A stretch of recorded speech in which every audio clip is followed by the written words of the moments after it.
quit your jobs and start doing music full time? The house to be paid off. Yeah, a lot That of would money. help. Yeah. Is that this? That I mean, what staying in the game this long? That's the kind of stuff that I guess that comes out. Like you guys could probably not like that. What have you done like touring wise? Have you been able to or? In this, we've gotten around a little bit. We're kind of just getting our feet wet right now. And we're trying to do everything all at once and continue to write. We want to go back in the studio. We've also been playing pretty many shows recently. Mostly locally for us. And, you know, we want to do more. But, you know, we don't have some sort of, you know, we have no expectation that we're hitting the lottery or something. You know, we're doing it because we love it. We just love playing. And it'd be with where your careers are at right now, with the day jobs and everything, it'd be really difficult to go on tour for a month and then probably have to look for something else when you get back.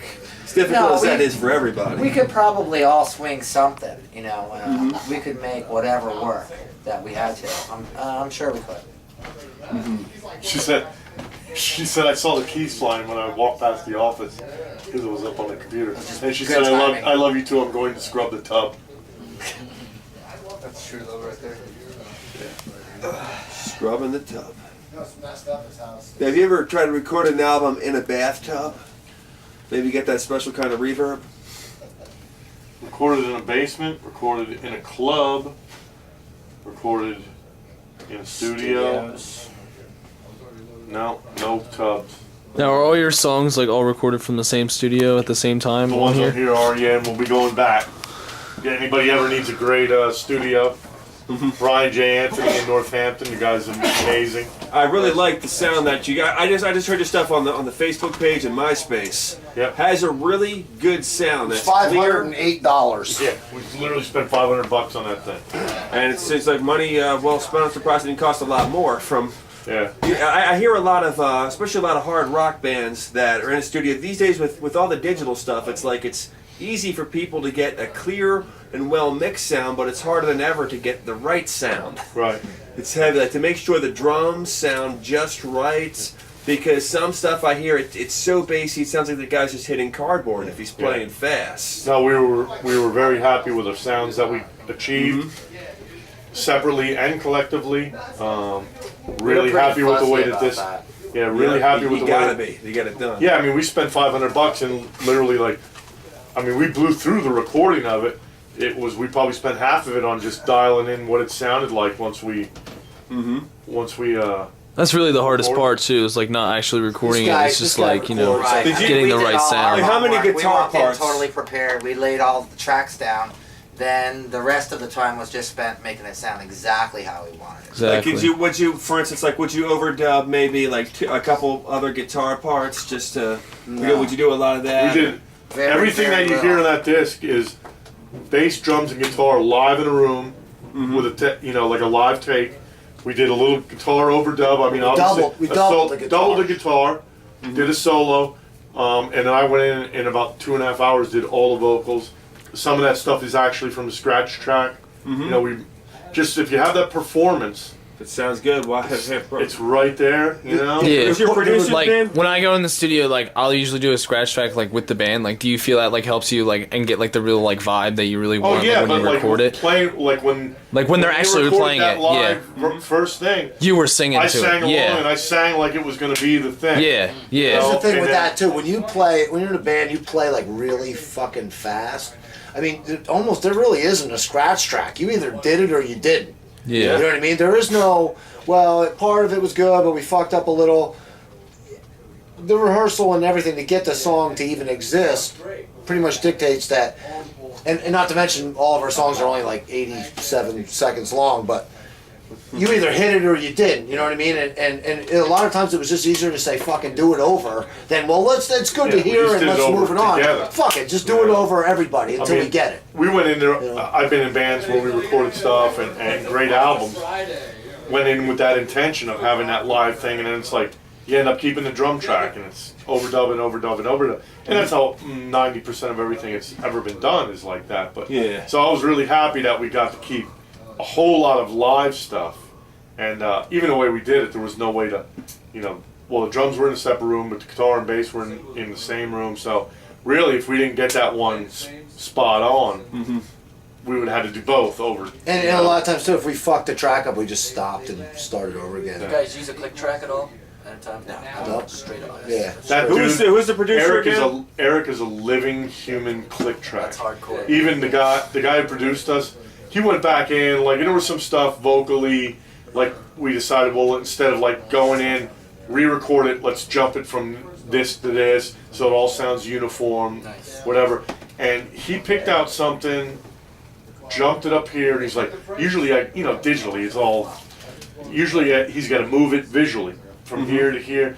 He's like, it was in the same exact spot on every screen. He's like, I've never worked with a drummer like that. And I think- I never worked with a drummer like that either. I think you know? and not saying that he doesn't give everybody the best he can, which I'm sure he does, but I think he right away heard what Eric was doing and really wanted to make sure. Who's this producer again? He wanted Ryan J. Anthony. Yeah, he wanted to make sure that Eric sounded as good as he played. Was it Yeah. mastered there as well? And that's Yeah, he mastered it as he mixed He it. heard him play, Yeah. and he said, "Okay, this guy's fucking hitting it." So, and because he wouldn't leave it alone. This guy's a clicker, man. I mean, he's sitting in a fucking chair for 5 hours straight, dropping, dragging, moving this and that. Boom, boom, boom. Yeah. Never, not Really no thorough. breaks, stretching out. I'm tired. Fucking guy's unstoppable. He's like, there's times I've been here and I look at the clock and it says 11 o'clock and I'm not sure if it's in the morning or at night. Damn. Yeah. And he will go around. He took a video camera after we got done recording, before he tore anything down, where the mics were positioned. Took a video camera, all that stuff, and put All it in the amp digitally. settings. Took all the amp settings digitally. Yeah, he And says, he's got so it you clipped guys in go like write an more envelope. songs, come back, You know, and I'll they'll set up fucking everything bring the it right same back way. to where you were That was and our you keep intention going. from the start. Like we He was wanted gonna to- record this 6 was more our songs, point. and you'll mix We it wanna regular come with back what in. you did. Wait, how long did it take you guys to record? We just recorded a Saturday and a Sunday, and then we did like a couple of We went 3 or back in 4 a hour few sessions times. of like mix and mix and mix. Yeah, just listening. That's not Now, bad, that's not bad. How much does he charge an hour? Is it $25. 25 Not bucks. bad. that's a really. And I think he like he was actually liberal. It was probably less than that. It was probably, we were there for more hours than that. And How long is a CD altogether? How long is it? 27 It's minutes. 17 minutes, I think. Is it? It's 6 songs, 7 songs on there. 8 songs. 8 songs? Well, one's just an intro, so it's 7 songs. Okay, yeah. So it's like 18 minutes. Right, so. Money with. Now, you. And I mean, there's real songs on there though, like it's Yeah, not, they start and stop. It's not 1, 2, 3, 4, and then that's it. I know you're not AC, but I know you said that you still use like when you're working on the songs when you're demoing, you still use a 4-track and an 8-track. Yeah, well, I have like a live, like a. But when it's a little, it looks like a pocket. It looks like fucking a shaver. It's It's like got a little little recorders you can just SD sit on card. a chair. The Zoom microphone. It's not the Zoom. It's the. Very similar. Yamaha. Yeah, it's something like that. But You I'll sit it on a record chair live. right in the middle of the room. I Done. dumped that into my computer. I have GarageBand in my Mac, but I still haven't figured out how to use it. Yeah. I gotta go for my one-on-one. But I have an old Korg 8-track that I'll dump stuff into there, Yeah. and it just gives me the room to write and layer vocal stuff. It gets it enough that he can can put a vocal on it and email it to everybody. Yeah, and So I send then- them like a So practice. then there's a tape. song now. Now it's an idea that people, even if it sounds like shit, it's all there, and everybody can show up at the next Yeah. band practice. Hey, Garrett. And now we know how it goes. Garrett, Now, yo, Bruce is on. Say hi to Bruce. Oh, what's up, Bruce? Yeah, not looking for like the sound quality of that stage, just writing. Mm-hmm. It's just raw. What is your singing influence? Like, who's your which singer influences you the most? I love Corey Glover from Living Color, yeah. Alice Cooper, Dee Snider. Like those are the guys. Wow, that sounds like you Those are really guys had who those made, names like- ready for that question almost. Those are the guys who like kind of, and plus like a local, like I used to roadie for a local band called Vicious Bareka years and years ago. Vicious Break. Bareka. Vicious And they weren't What the like, fuck? Joe couldn't sing a note, but he was like, on stage, he was great, and he was a great front man. So it was like all about, for me, just trying to be a great entertainer, because personally I think I suck as a singer. I can't stand the sound of my own voice. Like I hardly listen to that CD. If he weren't interviewing But- him, he wouldn't even be talking. But it's Wow. But I like, so I've always been like, I liked what I heard of it. Yeah, thank you. But I've always tried to like be like, I have to entertain people. Exactly. That's what You they know? go for, you know? Yeah. You don't want to, it's like a lot of bands that just stand there and play. They're like, dude, move. No, you won't get that here. Like, 45-minute set for us. Not here, We're ready Bruce. to pass out. yeah, it's Yeah, that's how you gotta Roll. be. You gotta do it like Because we're that. all Yeah. You gotta go for brown. Yeah, plus Yeah. we're old. You know, and I'm not fat. This is just At loud. least walk around or something. Yeah. That's good shit. Man. But to go back to again, old ways of recording versus new ways. You've been in there like, well, when did you first start making actual records and going into studios? Would that be back in like 80? Like Before they Probably came out to beginning. drink. Yeah, like 1989 was the first time I ever went in the studio. was stuff? How would you say stuff was different in studios back then as my opposed God. to now? It's like the square wheel yeah, and the round wheel. Like now you can record a CD like that in 2 fucking days for $500. Yeah. Where that you would have never spent a been able to even get fortune anything to with- sound like that. For $500, it bought you the tape and like your setup time. You know, back then. You know. And then it for- sounded like shit. Well, no, Yeah. it didn't sound like shit. It sounded like good for the time.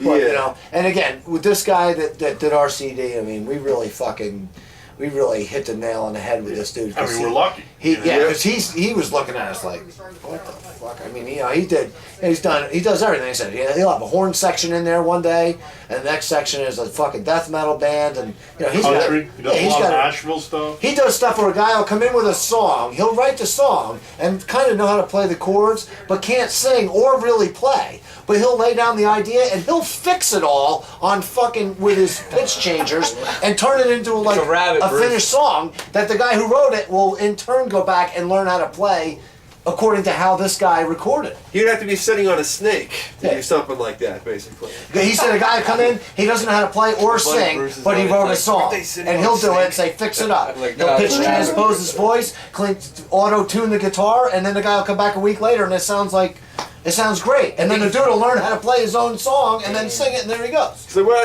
I've heard with a lot of like digital recordings these days are recorded by people who knew what they were doing but didn't know about that band. Here, Car's back, Suzanne. Don't worry. All right. Come on, run it back. we're good. Is that thing alright? Oh, that's him, baby. I love it.